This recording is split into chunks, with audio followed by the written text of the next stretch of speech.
Di Madiun tahun 48, ya penelitian yang dilakukan oleh oleh Hari Fuse itu mengatakan bahwa ada pembunuhan, ada kelompok Islam yang terbunuh gitu. Kelompok Islam yang terbunuh itu jangan semuanya disebut kiai gitu. Tidak semua orang Islam itu kiai gitu. Kiai itu kan satu pesantren mungkin hanya satu atau berapa orang gitu. Tidak semuanya kiai. Jadi jangan dikatakan itu pembunuhan terhadap kiai, tapi pembunuhan terhadap kelompok Islam yang menurut Hari Fuse jumlah orang-orang komunis yang terbunuh itu lebih banyak di dalam peristiwa Madiun. Karena sesudah peristiwa Madiun itu orang-orang komunis itu ditangkap dan dibunuh gitu.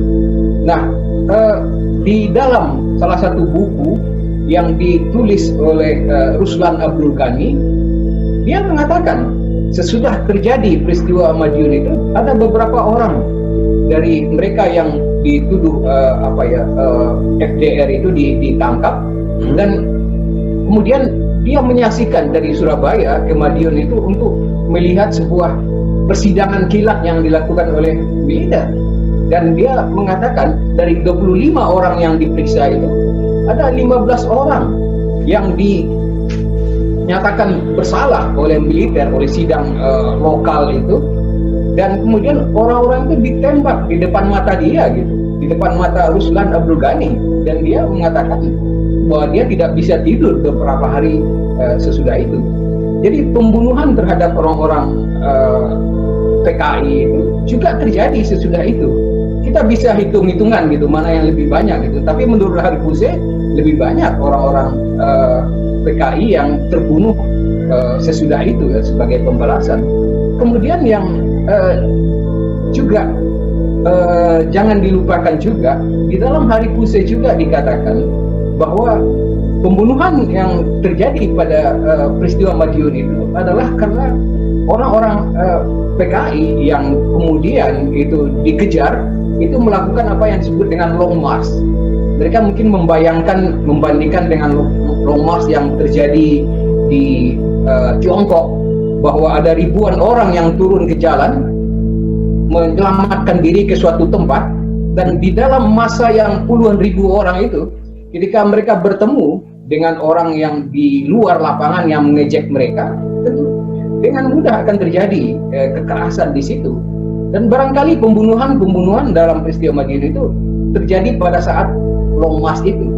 Jadi menurut saya sejarah Madiun itu harus diungkap lebih jelas gitu. Jangan sampai hanya pada menerbitkan buku seperti yang sangat buku yang menjadi buku laris sekarang ini, buku Banjir Darah dan buku ayat-ayat disembelih, itu hanya menceritakan tentang kiai yang dibunuh, tentang seorang santri yang sedang sholat subuh itu dipotong lehernya, ataupun ada seorang yang sedang sholat kemudian dilempar dengan batu dan semacam itu.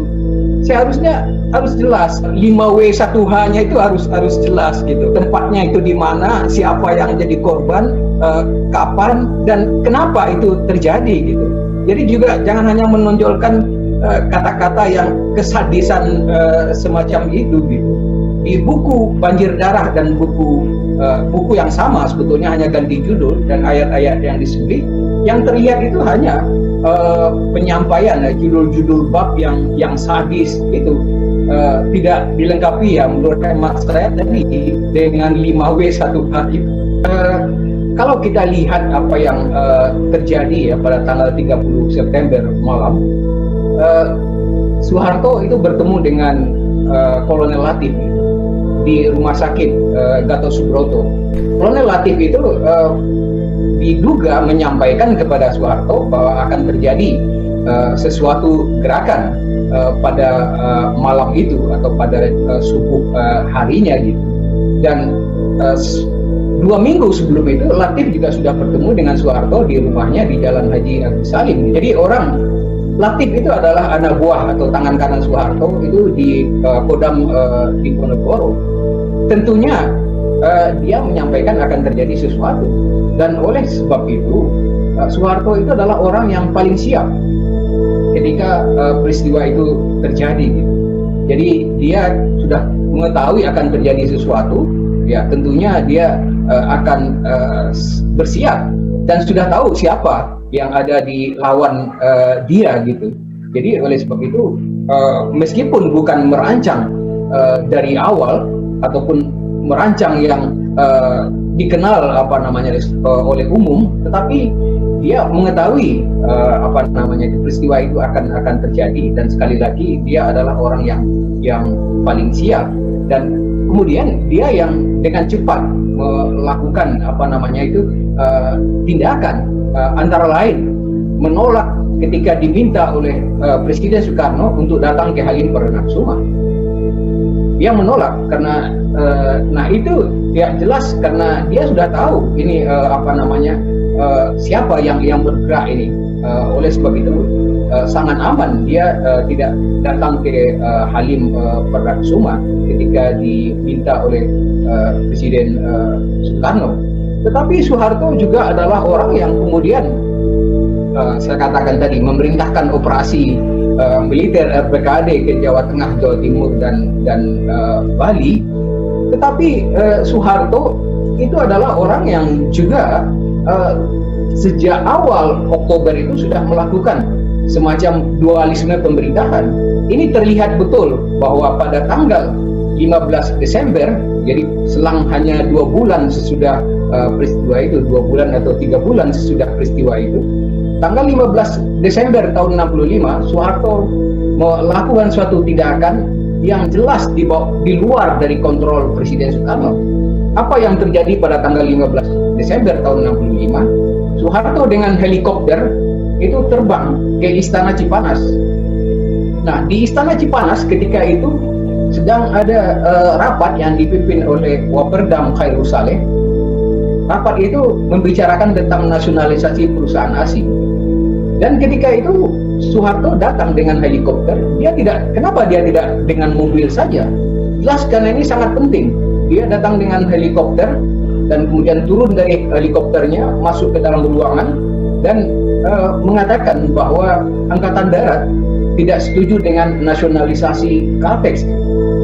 Nah, dari mana Soeharto tahu semuanya itu? Siapa yang menyuruh dia datang ke Cipanas gitu? Dan setelah menyampaikan itu, Soeharto kemudian kembali naik ke helikopter dan pulang ke Jakarta. Pertanyaannya, apakah Soeharto diperintahkan oleh Presiden Soekarno? Jelas tidak gitu. Itu pada tanggal 15 Desember tahun 65. Jadi pada tanggal 11 Maret tahun 66, orang hanya tahu bahwa Soeharto sakit. Dia tidak ikut rapat di istana pada saat itu. Dan jelas kalau Soeharto datang pada saat itu, tentunya dia akan diminta oleh Soekarno untuk menghadapi para demonstran, untuk melarang para demonstran. Tetapi kan Soeharto tidak datang pada saat itu. Dia ada di rumahnya dengan alasan sakit. Dan kemudian 3 orang jenderal itu datang dan menemui Soeharto, dan kemudian mereka berangkat ke Bogor gitu. Seakan-akan di sini Soeharto itu pasif gitu. Tapi kan sebetulnya tidak. Faktanya itu adalah bahwa pada tanggal 9 Maret, jadi 2 hari sebelumnya, Soeharto itu sudah menugaskan 2 orang pengusaha yang dekat dengan Soekarno, yaitu Dasaad dan Asimni, untuk ke Bogor. Mengapa mereka ke Bogor? Untuk meminta kepada Soekarno supaya pemerintahan sehari-hari diserahkan kepada Soeharto. Soekarno tetap jadi presiden gitu. Dan ketika itu kalau kita baca memoarnya Asimni, Soekarno sangat marah dan sempat melempar asbak kepada Asimni. Jadi artinya itu ditolak gitu.